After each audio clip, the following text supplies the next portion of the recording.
Mempunyai anak cerdas itu adalah dambaan bagi semua orang tua.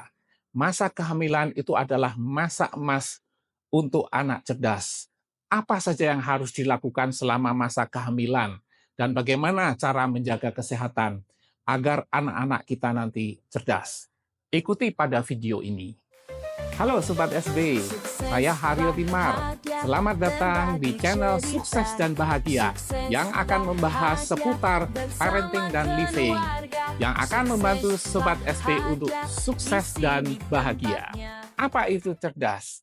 Anak dikatakan cerdas apabila dia mampu untuk memahami, mampu untuk belajar, mampu untuk berpikir secara baik dan cepat. Ciri-ciri anak tersebut, yang pertama adalah dia bisa belajar secara cepat. Yang kedua, bisa beradaptasi dengan lingkungan. Ketiga, dia juga bisa berkomunikasi secara efektif. Keempat, dia bisa memecahkan permasalahan meskipun belum pernah mengalami masalah tersebut. Kelima, dia juga bisa mengambil keputusan dengan baik. Apa bedanya cerdas dengan pintar? Banyak orang menganggap bahwa cerdas itu sama dengan pintar, padahal itu berbeda.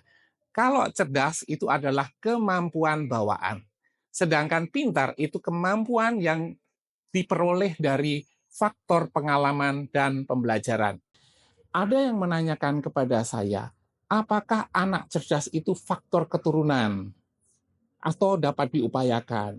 Maka saya katakan bahwa saya tidak membantah bahwa cerdas itu juga bisa faktor keturunan, tapi saya yakin bahwa cerdas itu juga dapat diupayakan. Dengan apa? Dengan gizi yang baik. Pada umumnya, kita ini makan nasi banyak. Nah, pada saat kehamilan ini, nasi putih itu harus dikurangi. Karena nasi putih ini mengandung banyak gula. Untuk itu, nasi putih boleh dikurangi atau diganti dengan nasi merah atau oatmeal.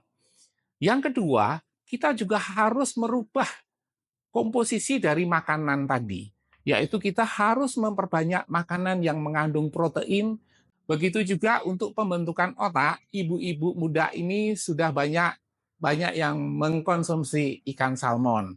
Tetapi andai kata ikan salmon itu tidak ada, jangan berkecil hati. Ikan kembung pun juga bisa. Selain protein yang harus diperbanyak, maka buah dan sayur-sayuran itu juga harus diperbanyak. Tetapi yang harus dihindari itu buah-buah yang sifatnya keras, seperti nanas, nangka, ataupun durian. Madu murni juga bagus dan juga susu untuk ibu hamil. Dan selain itu juga harus minum vitamin-vitamin yang diberikan oleh dokter. Tetapi yang paling penting di sini adalah konsistensi dan kedisiplinan kita di dalam mengkonsumsi makanan yang bergizi tersebut. Selain makanan-makanan yang bergizi tadi, juga ibu-ibu sekarang menggunakan alat yang namanya Baby Plus.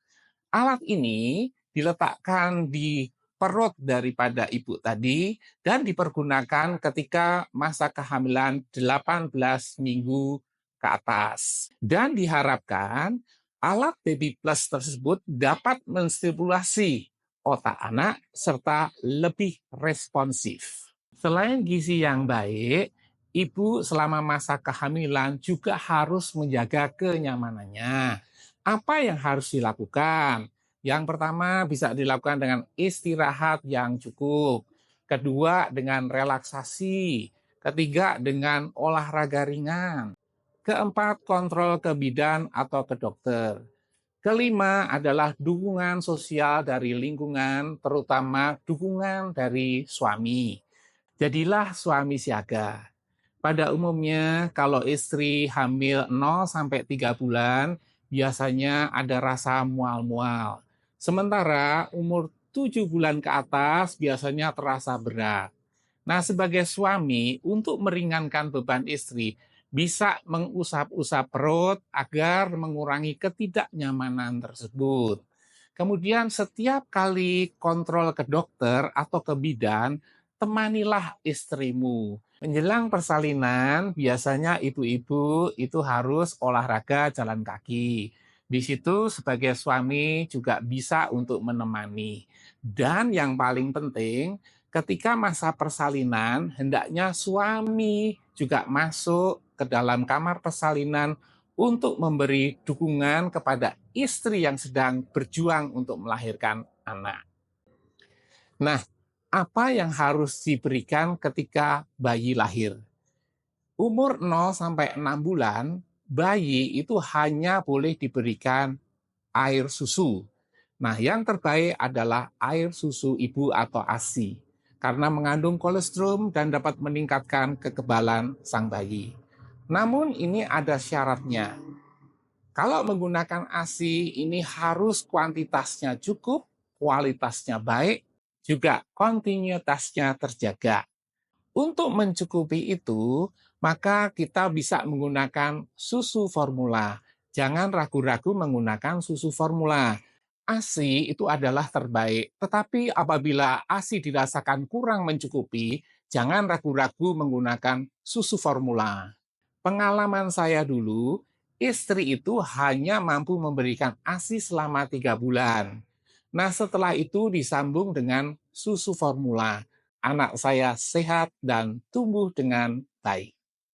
Untuk anak umur 6 bulan, ini sudah dapat makanan-makanan tambahan atau makanan pendamping ASI. Makanan tambahan tersebut bisa berupa biskuit, bisa berupa pisang, bisa berupa alpukat, atau dibuatkan bubur. Yang intinya adalah anak-anak juga tetap diberikan yang bergizi. Ketika anak umur 1 tahun, anak sudah boleh makan nasi. Di sini juga harus diperhatikan gizinya. Apabila perlu, bisa konsultasi dengan ahli gizi. Intinya adalah perkembangan otak akan optimal sampai umur 2 tahun. Hal yang penting lainnya yaitu kita membawa anak kita ke dokter untuk kontrol secara rutin, biasanya bulanan. Nanti anak akan diperiksa kesehatan sekaligus juga akan mengukur berat badan serta panjang. Usahakan agar anak kita itu pada range yang normal untuk berat badan maupun panjangnya sesuai dengan umurnya. Selain gizi yang baik dan kontrol ke dokter, sekarang ini juga banyak permainan-permainan yang dapat menstimulasi kecerdasan anak. Jadi, anak cerdas itu dapat diupayakan ketika anak masih dalam kandungan itu sudah diberikan gizi yang baik. Dengan mempunyai anak yang cerdas, sehat, dan fisik yang baik, berarti kita mempersiapkan kesuksesan anak kita di masa depan. Nah, itulah pengalaman saya dalam mengupayakan anak cerdas. Tapi apabila Sobat SP punya pengalaman lain, silahkan komentar agar kita bisa diskusi lebih lanjut. Sukses bahagia berbagi cerita. Sukses bahagia bersama keluarga. Sukses bahagia di sini tempatnya.